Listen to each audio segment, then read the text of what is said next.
Hey everybody, this is Dr. Kevin McGovern, and this is Prove It Live 118, I think. But anyway, we're Special preempting. edition.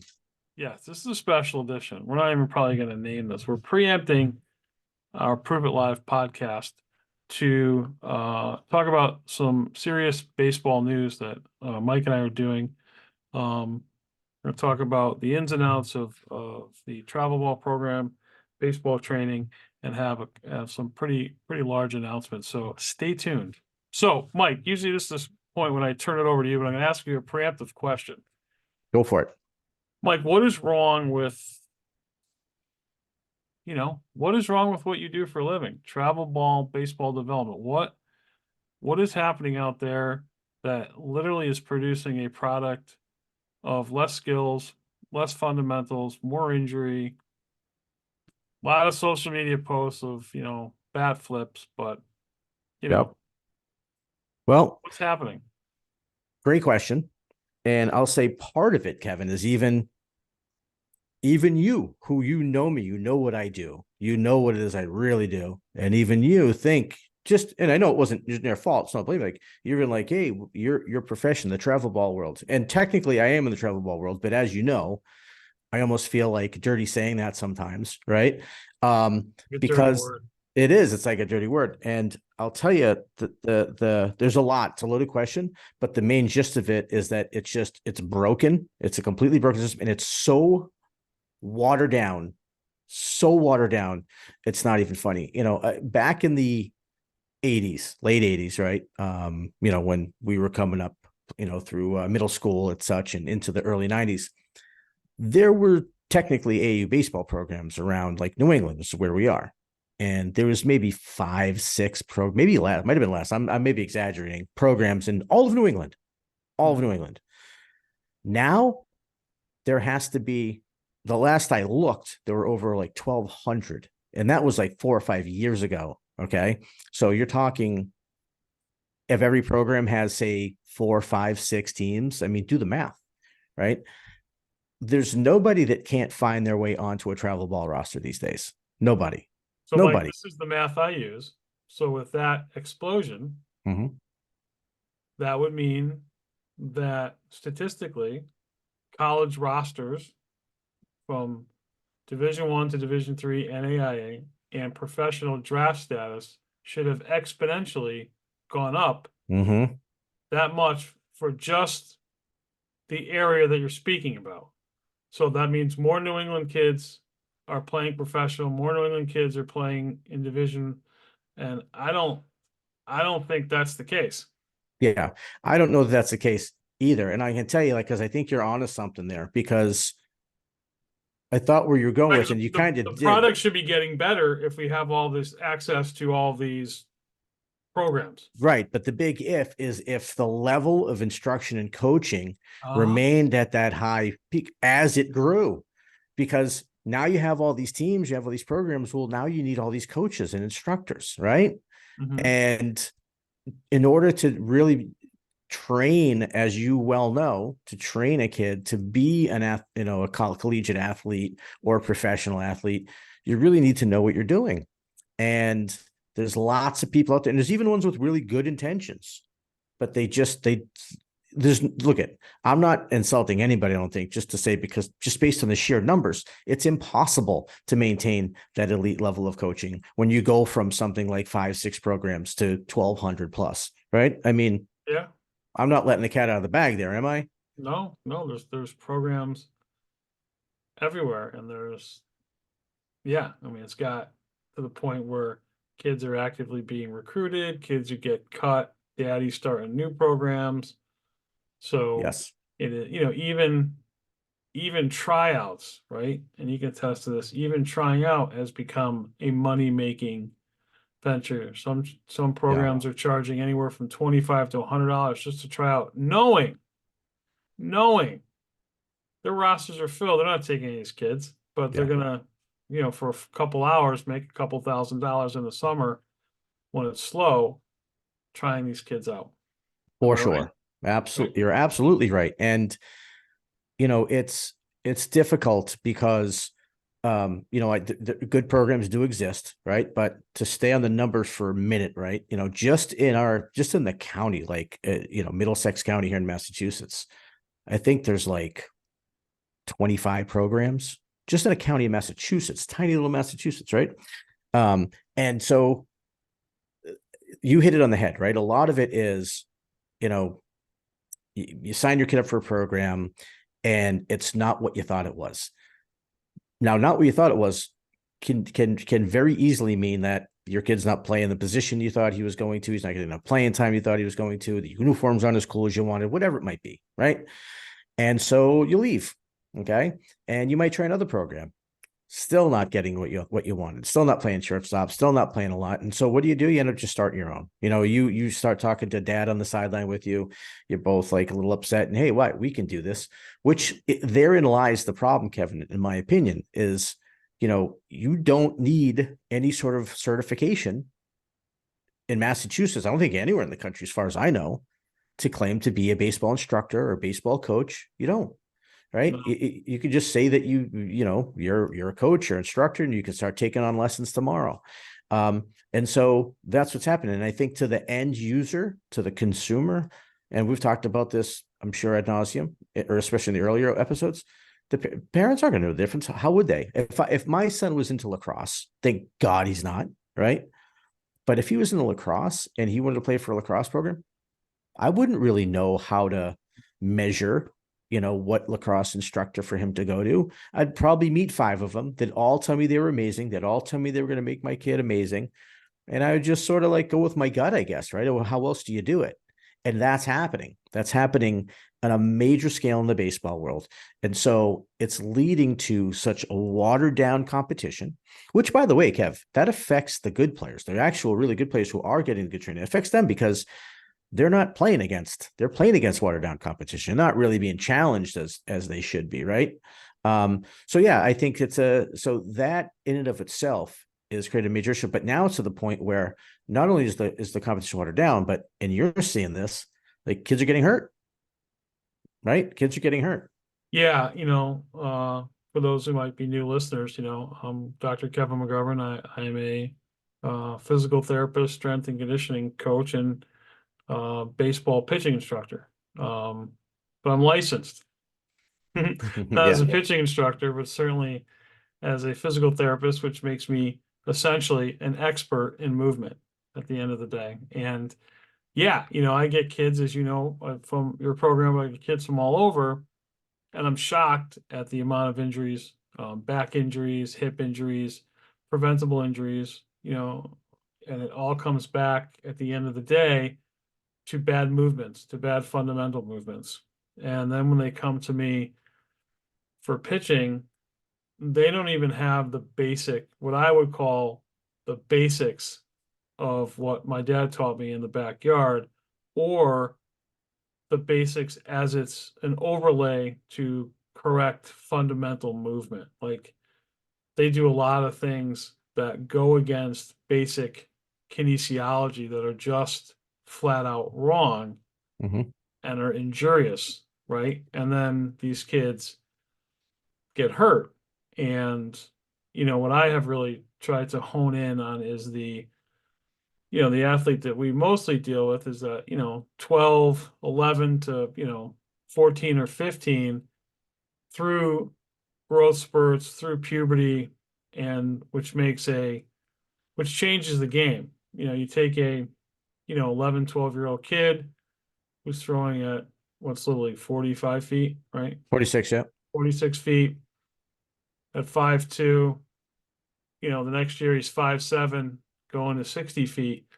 You can't train that kid the same as you did when he was 12, right? He's gone through huge body changes that have to be corrected by a professional who knows what they're doing. And you and I started to do this strength and conditioning thing in like 2004, 2005. I don't want to toot our own horn, but I don't know of too many programs in Massachusetts that were doing, strength and conditioning as part of the program. Now everybody's doing it. And again, just like you don't have to have a license to be a baseball coach, you could also get a personal training degree online in a few classes, right? Yep. So it's really, And learn big words. yeah, no matter what it is, you have to have curriculum and standards of those curriculum that are provable and measurable. And from there is where you have to build any program, anything, right? Yeah, anything you want to do, starting any business, starting anything, you have to have a product. That product has to have standards, and those standards have to be measurable. Yeah, it's absolutely. And that's across the board, I think, for anything, right? I mean, if to be a good mechanic, there's going to be analytics on whether you're good or not, right? I mean, like Yeah. Here's anything. how we put brakes on, and this is how we do it. Right. And one mechanic got 10 cars in the week, and only 7 of them were fixed to completion. And another guy, it was 10 out of 10, obviously, right? I mean, so it's not rocket science, but I don't think it's really being paid much attention to, sadly. And to back it up a minute, when I first started to get into this, I believed that baseball is a sport that you can learn how to get good at. It's a skill-driven sport, right? And that's why you have people of all shapes and sizes who succeed at it. And I knew that, and that was the idea. And because I really understood mechanics at a pretty young age. And so you can teach the proper way, and then those kids become good and they go on to something. So, the proof is in the pudding, right? If you have a trick, if you're sending your players off to somewhere, then you're doing something right. And that's one of the big things I think that's missing. And especially at the youth levels, where, again, in strength training, in baseball training, you can say, I just took a course in strength training and I just learned all these, cool. I used to learn the supraspinatus, and I can talk about the rotator cuff now. Right. And someone go, oh, wow, this guy knows what he's talking about. And same with the baseball coach, so that has become so prevalent in the game. And all you have to do is look at social media, Kevin, to see these people that might sound like they know what they're talking about, but then you watch a video of some of the drills they're doing for their kids, and instantly. It doesn't have a clue. And then I'll look, of course, and they're, violating, there's basic initial movements that the body has to do that everybody has in common. And I'll see them violated constantly. I'll see the shrug, I'll see the knees bending forward, stuff that violates the basic laws of kinesiology. But they're good marketers, right? And they get a lot of bells and whistles or bots or whatever. But when you challenge them, what they do is they'll either try to make fun of you or try to cancel you. But at the end of the day, a lot of stuff that I see on social media is plain wrong and plain injurious from a pitching standpoint, right? And there's people that will say that the stronger your arm is, you're impervious to arm injuries. False. I'll see people doing these stupid forearm, stronger your forearm is, you'll be bulletproof to Tommy John. False, right? Yeah. But then I see very few people talking about mechanics, because once we talk about kinesiology and mechanics, that's a whole nother level of understanding of how the body works. People will mention it. They'll say, oh, those are bad, but very, very, very few people will say, this is what you need to do to correct it. Right. And that's what you have to look for, right? Someone will say, oh, Clayton Kershaw's mechanics are horrible, or, Chris Sale's mechanics are horrible. Yes, yes. But how do you go about correcting it? Right. And then you'll listen, and there won't be any noise. Right. That's what I do for a living, is correct bad mechanics and correct bad movement, and then help a player to become better, not just pitching, hitting, whatever, by improving their foundation of movement. Which is huge. And to your point, right? So for people listening out there, if you're on social media, you'll have 3 people, I'm saying like a hypothetical situation, but this exists. You'll have 3 people, each with 50,000 followers, all 3 teaching 3 different ways to swing a bat. Well, they can't all be right. They can't, and they're not, right? So what gives, right? But they have tons of followers. And it just goes to show that, again, go back to my lacrosse analogy. A lot of people, if you didn't play ball yourself, or even if you did, but you didn't really, maybe you're just naturally gifted and you did things right, you didn't even know it. A lot of people don't know what the right way to do things looks like.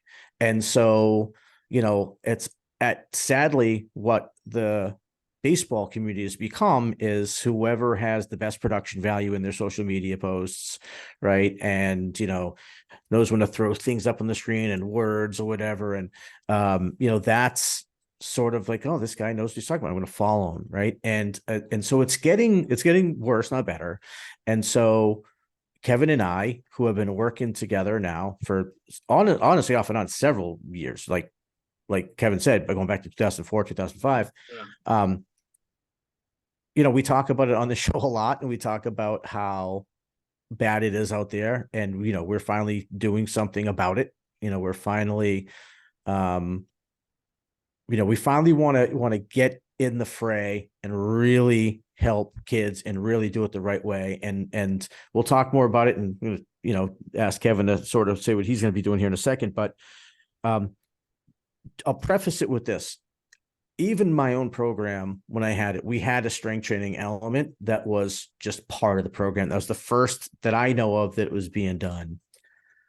And it's since sort of, but it was just part of it was part of like a travel baseball program, because you couldn't just have the training without the teams. You just couldn't do it. It was like everyone wants the teams. That trend is slowly starting to move away. All right. So everything I just said, there is some awakening happening here. I see it.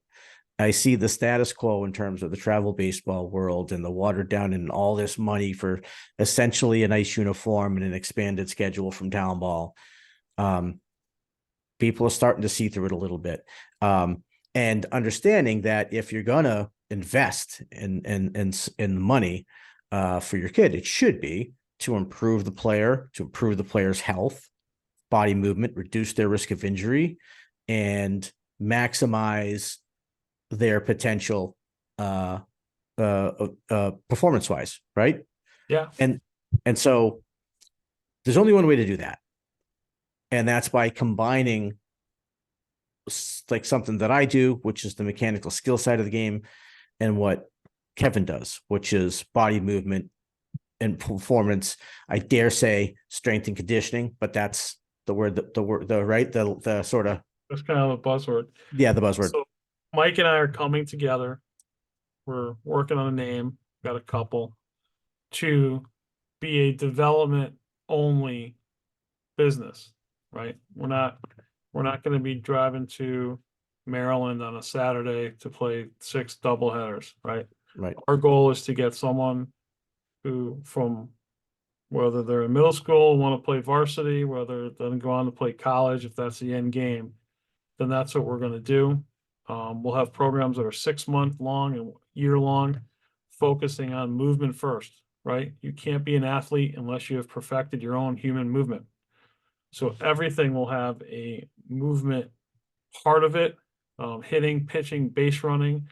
We're going to be taking out all the excess movement, all the preparatory movement to get you, the player, to be the best athlete that you can be and stay injury free. If you go back a couple podcasts ago, we had some baseball coaches on from Montreat College. Both of them said the high school athlete is third on the totem pole for college recruiting. Third. First is JUCO, second, or well, first and 1 and 2 are JUCO in the transfer portal. That's right. And then high school baseball. So if you're a pitcher and you've already had Tommy John surgery, your career is over. Like you're gonna get sloppy thirds or fourths. You're gonna hook on to some program when they're desperate, when they've had someone injured. But we're gonna get, testing, application, curriculum, that when we give your folder to a college coach, the coach is going to see your health, your strengths, your weaknesses, all of your statistics, all of your exit velocity, pitch velocity, 60 time in one book that's going to be the end game of our program. Yeah, very well said, right? And so that is a real complete package. And very important, the successful, we'll put lots of guys on the college rosters over the last decade or so. And I'm sure I'm not sharing any secrets here. It's going to surprise nobody to hear that all of them, the ones that were the most successful and went on to play at the highest levels, are the ones that they work all the time at their sport. Now, that doesn't mean you have to specialize. You don't have to not play other sports, but you don't stop working on this one. And so that's why we're doing this. This is a model we've technically done already, just not formally, and only with a certain group of players, and so we want to expand that, and because we've seen it works, and we've looked. I don't think anyone is doing the model that we're going to do. And the good thing for us, there's going to be limited spots, right? We're only going to be able to take the cream of the crop of people, and I don't mean cream of the crop of skill level. I mean cream of the crop of desire to get better. That's all we require. Desire to get better, right? And that's what we're going to do. It's going to be, a limited school size for now.